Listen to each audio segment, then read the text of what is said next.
นี่คือชีวิตของครูลาวนะครับพี่น้องเพิ่นอยากออกจากเป็นครูเพื่อมาเฮ็ดงานอยู่ไทยนะเพิ่นว่าได้ข่าวทรงนี้อยู่ประเทศไทยนี่ตำแหน่งงานว่างหลายเพิ่นว่าเพิ่นอยากมาเฮ็ดงานอยู่ไทยนะมื้อนี้บ่น้อยจะมาถามเพิ่นเนาะเพราะสาเหตุหยังคืออยากมาเฮ็ดงานอยู่ไทยทั้งที่คนเขมรนี่เขา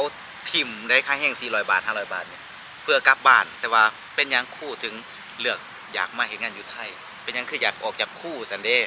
สบายดีครูโดยสบายดีมันแม่นเรื่องจริงบ่ที่ครูอยากมาเฮ็ดงานอยู่ไทยกะแม่นเรื่องจริงความคิดที่ว่าอยากมาเฮ็ดเวียกอยู่ฝั่งไทยเนาะครับผมคือสะดวกสบายหลายอย่างครับสวัสดิการก็ดีครับก็การดูแลทางฝั่งไทยเพิ่นก็ดีแล้วก็เงินเดือนก็สูงอ๋อมีไผแหน่ที่เป็นครูแล้วมาเฮ็ดงานอยู่ไทยนี่มีบ่อยู่บ้านมีหลายอ๋อบ่ว่าแต่ครูบ่ว่าแต่พนักงานห้องการห้องล้างห้องการโอ้ก็มีหลายครับก็เลยเฮ็ดให้ครูนี่อยากมาเฮ็ดงานอยู่ไทยก็มีความคิดว่าอยากมาอืเนาะเพราะว่าค่าแรงอยู่เมืองไทยนี่400 บาท500 บาทเนาะค่อนข้างที่จะสูงสำหรับคนลาวเฮาแต่ว่าสำหรับคนกัมพูชาเนี่ยเขาทิ่มได้ทุกวันนี้เขาทิ่มเพราะว่าทางบ้านเขาเนี่ยเขาเอิ้นกลับเด้เอิ้นให้งานกัมพูชานี่กลับประเทศหลายคนเลยที่ทิ่มงานตอนนี้ตำแหน่งงานว่างหลายเนาะครูเห็นข่าวนี้หรือยังเห็นอยู่อ๋อเพราะเห็นข่าวนี้บ่ครูถึงมาประเทศไทยครั้งนี้หรือว่าเพราะสาเหตุอันหยังที่ครูมาฝั่งไทยนี่ปกติครูก็มาตลอดแล้วครับมาตลอดฝั่งไทยเพราะว่าหลงรักประเทศไทยอ๋อชื่นชมประเทศไทยครับผมมาเรียนรู้นอกห้องก็มาได้ครับขออนุญาตถามครูเรื่องหนึ่งเนาะคือครูนี่แน่นอนอยู่แล้วเงินเดือนมันต้องสูงนะครับพี่น้องเนาะว่าหน่อยอยากถามถึงเงินเดือนครูอยู่บ้านได้เท่าไหร่เนาะเอ่อถ้ามาบรรจุทำอิฐครับครั้งแรกเอาปัจจุบันได้บ่ได้น้อยแล้วก็เขาค่อยปรับปัจจุบันนี่ครูได้ปัจจุบันนี่ถ้ากระไดใหม่ๆปีนี้ครับผมได้2 ล้านโอ้2 ล้านก็เท่ากับ3,000ประมาณ3,200 บาทเนาะอันนี้คือครูสอนภาษาอังกฤษนะครับพี่น้องเนาะแล้วรู้สึกแบบคือพวกน้องนี่แม่นบ่พวกน้องนี่เฮ็ดงานอยู่ประเทศไทยอยู่เมืองไทยนี่ได้เงินเดือน12,000ฮอด15,000ฮอด15,000เนาะก็เท่ากับ15 ใบอ่ะแต่ของครูนี่12 ใบของครูนี่3 ใบ3 ใบเท่าแต่ของเฮานี่15ใบเท่านี่ครูคิดน้อยใจบ่หรือว่าอยากจะตัดสินใจออกกระทันหันบ่ถ้าถามว่าน้อยใจบ่ก็รู้สึกน้อยใจอืมถามบ่ว่าแต่ครูบ่ว่าแต่ครูโอครับผครูมหลายๆคนเชื่อว่าทุกคนน้อยใจบ่ว่าแต่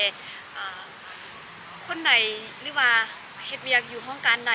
ครับที่ว่าเงินเดือนส่ำนี้น่ะถ้าว่าเทียบเงินเดือนส่ำนี้บอกเลยว่าติดลบทุกเดือนอืมถ้าเฮาบ่เฮ็ดเวียกเสริมหรือว่าบ่ปลูกผักบ่ไปหักหน่อกินคืออยู่บ้านเฮาธรรมชาติเนาะอ๋อไปเฮ็ดสวนปลูกผักหักหน่อครับไม้ผมมาเฮ็ดมาแต่งกินน่ะครับอันนี้ก็จะเป็นจุดที่ว่าเฮ็ดให้เฮาอยู่บ่รอดครับผมคือต้องแต่ละมื้อแต่ละเว้นนี่เนาะคือสิอาศัยเงินเดือนอย่างเดียวนี่เงินเดือนครูแม่นบ่พอกินอยู่แล้วเนาะแม่นแต่ว่าแต่ละมื้อแต่ละเว้นนี่หลังจากสอนลูกศิษย์เนาะเราต้องไปหาหน่อไม้ไปหาปูหาปลาหาเก็บหญ้าเก็บผักเพื่อดำรงชีวิตเนาะอันมื้อน้องเขาถามอีกเรื่องหนึงมื้อใดที่ครูสิตัดสินใจออกหรือว่าครูยังคิดอยู่บ่หรือว่าหางานไว้หรือยังหางานอยู่เมืองไทยนี่เรื่องงานในเมืองไทยมีความคิดของผู้อเนาะครับผมผู้ออยากมาเฮ็ดเวียกอยู่เมืองไทยตั้งแต่เรียนจบมาอืมโดยที่ว่าผู้อปะทิมนักเรียนปะครับผมทิมทั้งฝั่งลาวลูกศิษย์ของผู้อครับบ่ได้แม้นเงินเดือนน้อยแต่พ่อแม่ก็ฝากความหวังนำเพราะเอ่ยเป็นเสาหลักของครอบครัวอยากเห็นได้เฮ็ดเวียกแม่นอยู่หลายคนว่าเฮ็ดเวียก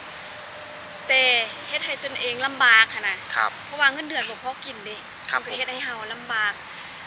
ฉะนั้นคือว่ายังตัดสินใจอยู่บางเทื่อตอนที่ครูอ๋อบ่ได้บรรจุอ๋อบ่ได้บรรจุนี่ความหมายคือหยังครูเป็นครูอาสา 4-5 ปีโอ้บ่ได้เงินเดือนเลยห้าแล้วปีบ่ได้เงินเดือนแม่น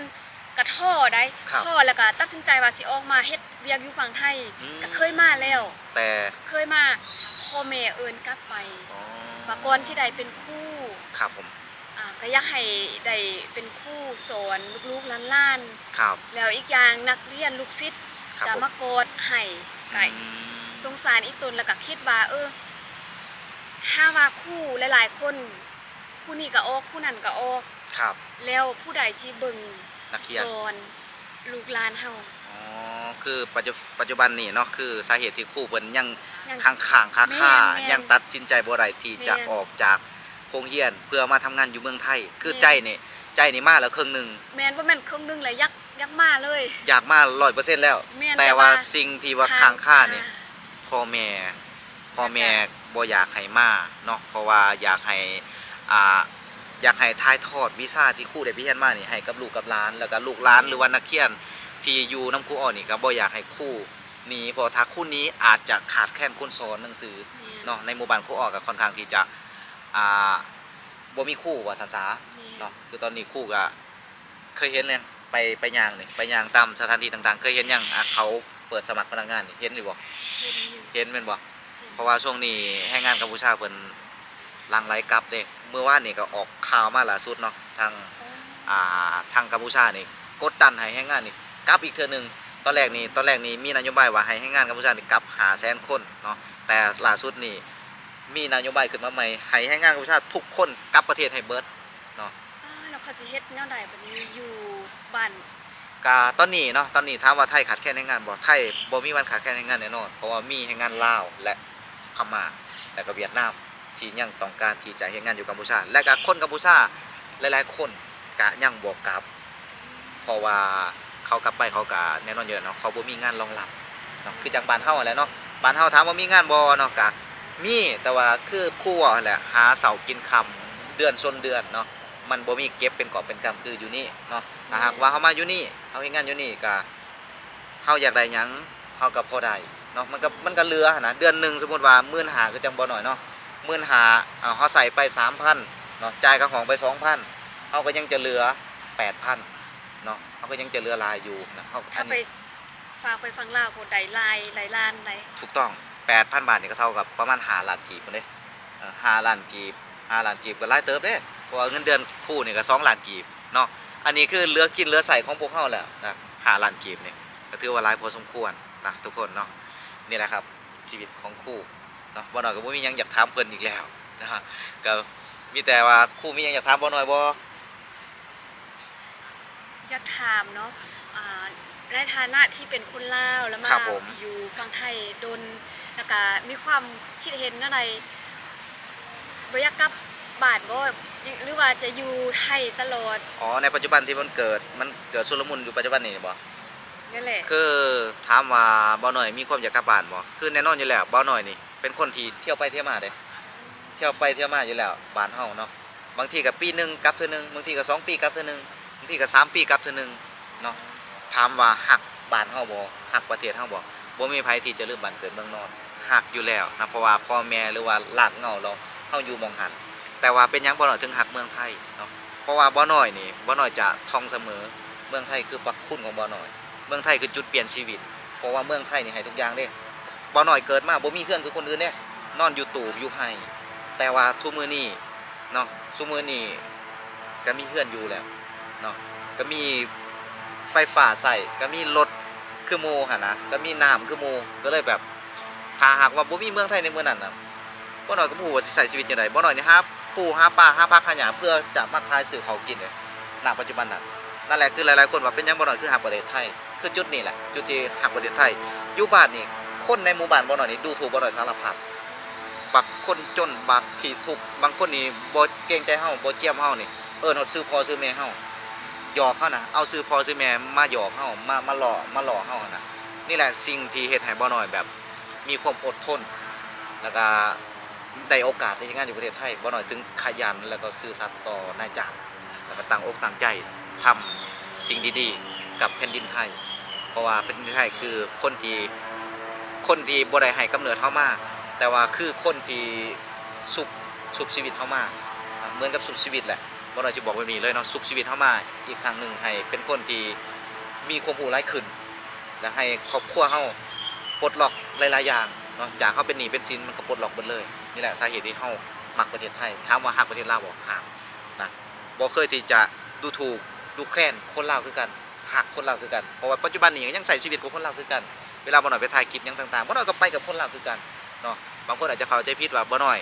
อวยแต่ไทยส้มแต่ประเทศไทยฮักประเทศไทยจนลืมบ้านตัวเองจริงๆบ่แม่นนะครับทุกคนเนาะบ่มีไผที่จะลืมหลักเราตัวเอง แต่ว่าคนเฮาอยู่ไสน่ะฮักหม่องที่เฮาอยู่น่ะจะดีที่สุดเนาะคนเฮาต้องอยู่ให้เป็นเย็นให้พอเนาะ มีคำถามสุดท้ายข ครั อบ ผม ถามน้องบ้านปลายชีวิตของน้องถ้าว่าน้องเกษียณจากการทำงานอยู่ฝั่งไทยน้องคิดว่าอยากกลับไปอยู่ประเทศลาวหรือว่าจะอยู่ประเทศไทยเลย คือแน่นอนอยู่แล้วนะทุกคนเนาะเฮานี่เป็นคนลาวเชื้อสายลาวบัตรประชาชนลาวบ่สามารถที่จะอยู่ประเทศไทยตลอดชีวิตได้นะบ่สามารถที่จะอยู่ประเทศไทยตลอดชีวิตได้แน่นอนอยู่แล้วบั้นปลายชีวิตถ้าเฮาเฮ็ดงานบ่ได้ไปบ่เป็นแน่นอนเฮาต้องกลับเมื่อบ้านกลับเมื่ออยู่ประเทศลาวเนาะแต่ว่าณปัจจุบันนี้เฮายังมีรายได้ในหม่องนี้เนาะเฮายังมีเงินดำเงินเดือนเนาะนายจ้างยังจ้างเฮาเนาะคนไทยยังบ่ขับไล่ส่งเฮากลับประเทศเฮาก็จะอยู่ในหม่องนี้แล้วก็เฮ็ดจุดๆนี้ให้ดีที่สุดเนาะ แน่นอนคืออนาคตของทุกคนนี่ก่อนที่จะเข้ามาประเทศไทยนี่สิ่งที่ตั้งหวังก็คือเพื่อนสองมาที่ดินสามมากับเงินแต่งเมียสีมาซื้อรถนี่ทุกคนที่จะเข้ามาประเทศไทยนี่แม่นจะวางแผนแบบนี้ทุกคนต่างแต่ว่าคนนั้นจะเฮ็ดสำเร็จบ่หรือบ่สำเร็จเนาะคือเงินเดือนประเทศไทยมันรองรับเพียงพออยู่แล้วสำหรับแรงงานลาวเฮาแต่ว่าบางคนก็บ่สำเร็จเด้บางคนเขามาลงในไฟแสงสีบางคนเขามาเนาะกินเที่ยวเล่นนะเพราะว่าเห็นเมืองไทยเขาเจริญรุ่งเรืองเมืองไทยนี่มันเป็นเหมือนกระดาบสองคมนะบ่แม่นว่าเขามาแล้วสิเฮ็ดได้เบิดหาเงินได้เบิดเก็บได้ทุกคนบ่แม่นนะคนบางคนนี่บ่เคยเห็นอันนี้เสื้อผ้างามๆคือหลายแต่เมืองไทยอาหารแซ่บๆคือหลายแต่ก็กินก็เล่นก็เที่ยวเนาะแต่ว่าบางคนเขามานี่เขาตั้งเป้าคือจังบ่น้อยนี่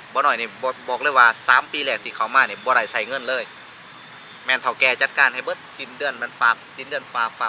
จังซี่นะเนาะ 3 ปีหลังจาก3 ปีต่อมาบ่หน่อยกลับบ้านขึ้นมาใหม่บ่หน่อยจึงได้เปลี่ยนงานใหม่จึงได้เห็นโลกภายนอกเนาะแต่ก่อนนี่อยู่แต่บ้านเฒ่าแก่นะนี่แหละครับพี่น้องเนาะกับประมาณนี้มีหยังอยากถามเติมบ่ หมดแล้ว บ่มี คำถาม นะครับเนาะโอเคครับพี่น้องเนาะฮะ คำถามทางบ้านเนี่ยถามนะ ถามทางบ้าน ถามผู้อฝากเปล่าหน่อยถาม ถามแบบไหน ขอไม่เนี่ยนะครับก็คือคำถามทางบ้านนะบาโบเนาะบาโบสลาเซกไลาแล้วเขาอยากเบาหน่อยผ่านฝากถามทางเบาหน่อยเป็นทั้งครูอเนาะ ครับ คือครูเล่าเนาะครูอเนาะนะฮะก็ที่ว่าตอนนี้บรรจุแล้วเนาะได้เงินเดือน2 ล้านกีบนะครับ ผม แล้วที่นี่นะอยากจะถามนะผ่านเบาหน่อยไปถึงครูอว่าครูเล่าเนาะก่อนที่จะเป็นครูบรรจุเนาะต้องเป็นครูอาสาสอนก่อนอย่างหน่อย5 ปีป่ะครูอ แม่น 5 ปีนั่นเนี่ย5 ปีนี้แล้วเงินเดือนบ่ได้เป็นบ่แล้วกินอยู่จังไดครูอครับผม กินอยู่จังใดขอตอบในความเป็นจริงที่ชีวิตตอนที่เป็นครูอาสาแล้วก็ตอนนี้แต่บ่ฮู้ว่าคนอื่นเขาฐานะเนาะของคนเฮา ครับผม แต่ละคนต้นทุนมันบ่เท่ากัน ครับ สำหรับครูอ๋อนี่มีสำใดก็แบบกินประหยัดอดออม ครับผม บางมื้อบ่มีกินก็กินข้าวเหนียวโรยเกลือ โอ้กินข้าวโรยเกลือในขณะที่เป็นครูอาสา ครูนะครูเลยนะ คู่ แม่พิมพ์ของ คู่ ชาติ ที่ใส่สุดเครื่องแบบนี่นะ กินข้าวเหนียว คู่ที่มีเกียรติมีศักดิ์ศรีแต่กินข้าวโรยเกลือ แม่นแต่อันนี้ก็สิ่งที่ว่ามันกับเฮากับมักเดะนะแต่ว่าถ้าว่ามันมีของกินเนาะบ่มีผู้ใดที่จะกินข้าวโรยเกลือนะครับ แต่ผู้ออกก็บ่ได้เว้าให้ผู้ใดสงสารอันนี้คือเว้าความจริงในชีวิต ครับผม คือบางเทื่อน่ะ ไปสอนต่างอำเภอ ครับ ย่ามฝนผู้บ่บ้านเฮาย่ามฝนเป็นอะไร ฝนตกแล้วก็มีขี้ตมเนาะขี้ตมย่ำแหลงมีฝุ่นคือ ยังจื้อได้เนาะ ชื่อได้ คิดว่าอยู่เมืองไทยเราจะบ่ฮู้เหตุการณ์นี้ซั่น ชื่อได้ แม่นหั่นแหละ ย่ำฝนกับแข่งฝ่าแข่งล่มแข่ง แม่น ขี้ตอขี้ต้มนี่ก็เปื้อนเลยในการไปสอน แม่นแล้วก็บางโรงเรียนที่เอ่ยไปสอนน่ะนะเอ่ยก็ได้ย่างไป ครับ อยู่หอพักอยู่หอพักที่ว่าชาวบ้านเพิ่นเฮ็ดเฮือนให้อยู่ ครับ คลิป ผม เก่าเอื่อยยังมีอยู่ อืม ที่ช่องเอื่อยลงไว้อยู่จะเป็นเฮือนใหม่ที่เขาเจ้าเฮ็ดให้ แล้วระยะเวลา5 ปีที่ครูสอนที่ครูสอนนักเรียนโดยที่บ่ได้เงินเดือนนี่ครูเอาเงินมาแต่ไสมาใส่จ่าย โอเคกะเงินหันบางเทื่อก็บ่มีบางเทื่อกะไปทางบ้านสวยพ่อแม่เฮ็ดพักแล้วก็เอาพักไปขาย แล้วก็ไปยกเอาเครื่องอยู่ห้านมาขาย อืม บางเทื่อตื่นแต่1 โมง 2 โมง จ้ะ แล้วก็ตอนเช้าไปขายฮอด6 โมงก็กลับมาหอพักกลับมาหอพักแล้วก็ตอนแรงเลิกโรงเรียนก็ไปนั่งขายอยู่ตลาด ครับผม นั่นแหละแล้วก็ขายเครื่องออนไลน์ อืม ช่วงนั้นถ้าช่วงนั้นถ้าว่าครูโอบกเครียดบกคิดหลายว่าเนื่อไรก็จะต้องได้บรรจุเนื่อไรก็จะต้องได้เป็นครู่เฮาได้สู้สนมาฮอดนี่แล้วนะครับ ผม แล้วว่าเขาให้ความหวังเฮาโดยที่บ่มีจุดหมายปลายทางน่ะ ครับ พี่หน้าสิได้แล้วพี่หน้าสิได้อดเอาน่ะอดไปอดมาฮอด5 ปี อืม บางคนฮอด10 ปีพุ่น ครับผม น้องสิว่า คือสาเหตุที่ครูแบบใจจดใจจ่อพยายามแบบไปสอน แม่น ไปสอนโดยที่บ่ได้เงินเดือน เพราะว่ามันมีคนบอกว่าสิได้แล้วสิได้แล้วสิได้แล้ว อดทน อ พี่ ด หน้า จ สิ นได้ ได้ 5 ปี แม่น บางคน8 ปี10 ปี แม่น อ๋อ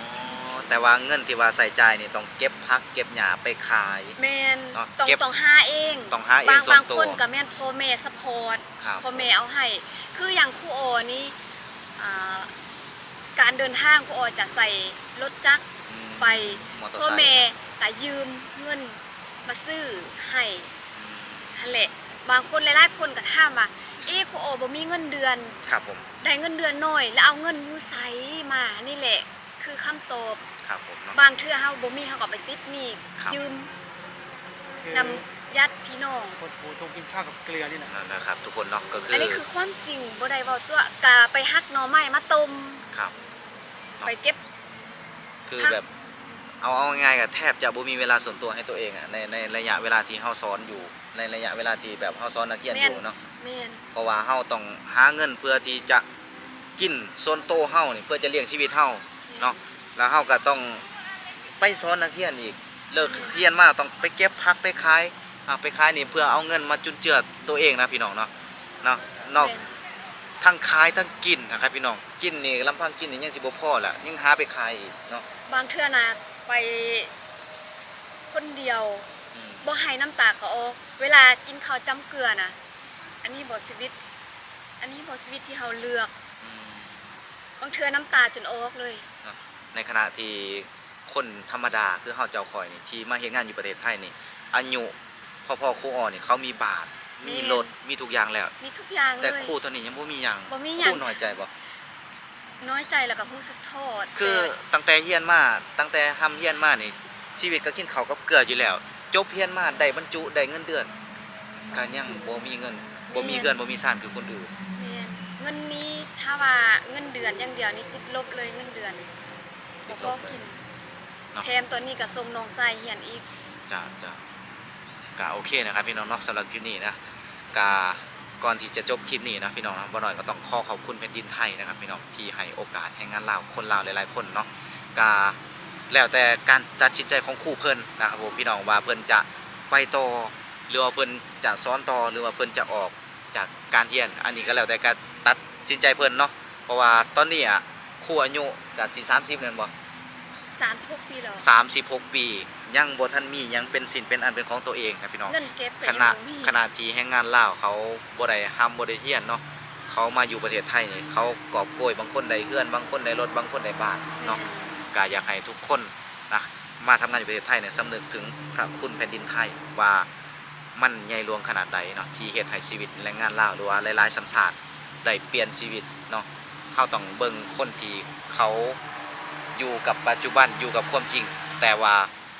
เขาบ่ได้หยังเนาะในเมื่อเฮามีโอกาสเฮาก็ต้องเฮ็ดตัวให้มันดีเนาะให้ลำลึกถึงพระคุณแผ่นดินที่เขาให้โอกาสเฮานะครับ เดี๋ยวครูโออยากเบาอีกน้อยนึงเนาะ ครับผม เดี๋ยวจะมีดราม่าว่าเอ๊ะครูโอบ่มีเงินเดือนน้อย แล้วคือมาเที่ยวเมืองไทยตลอด ครับเมื่อกี้เฮายังบ่ได้เว้าเนาะ ครับผม คือจุดนี้อยากเว้าผ่านช่องของบ่าวน้อย ครั แล้ว บ ก็ บาโบ บาโบสุราษฎร์เสียงแคนลาว ครับ เนาะ ผม แล้วก็เบาเราตามภาษาเบาเราครับ เที่ยวพาเที่ยวเนาะคือโอ้บ่สบาย อืม เป็นโรคเครียด ครับ โรคเครียดขั้นรุนแรง ซึมเศร้า แม่นแล้วมากินยาทั้งฟังไทยมา ครับ โรงพยาบาลทั้งฟังไทยแล้วก็ มีโอกาส เฮ็ด ได้ งาน มาเที่ยว แม่นเฮ็ดงานนักบ่ได้ เพราะว่าร่างกายต้องการพักผ่อน ครับผม เฮาจะไปเฮ็ดเวียกคือเป็นรายเดือนรายวัน แล้วก็เอาแรงงานจากเอาเงินนำพระเจ้าจุดนั้นบ่ได้ อืม คือแต่ละปีช่วงปิดเทอมครูโอจะไปเฮ็ดเวียกได้เงินเดือน แต่ช่วงปิดเทอมปีนี้ครูโอ บ่ได้ กิ ไป นยา ต้อ แม่ ง น กินยาต้องกิน แม่น ยาหมอเนาะคือสาเหตุที่ครูออมา ค่ะ เที่ยวเมืองไทยตลอดนี่นะ มารักษา ทุกครั้งที่มีการปิดเทอมหรือว่ามีการเบรกการสอนนักเรียนเนี่ยครูต้องมารักษาหรือว่ามาหับยาอยู่ประเทศไทยนะครับพี่น้องเนาะอยากให้พี่น้องเข้าใจบ่แม่นว่าครูบ่มีเงินไปยังต้องเที่ยวไปไทยตลอด คือมันมีเหตุจำเป็นที่ต้องมา แม่น นะครับ แล้ว เนาะ ก็กำลังใจกับมีส่วนหนึ่งที่จะเฮ็ดให้ครูโอดีขึ้นจากโรคนี้ ครับผมเนาะก็จะได้ก็เป็นกำลังใจให้ครูออเนาะก็สำหรับที่นี่ก็ขอบใจหลายๆครูออที่มาเป็นเกียรติเป็นแขกรับเชิญนะครับที่ออกซองบ้าวน้อยบาวโบแล้วก็ตามภาษาบ้าวลาวนะครับพี่น้องเนาะแล้วสำหรับที่นี่ขอตัวลาไปก่อนนะครับสบายดีครูออสบายดี ใจสบายดี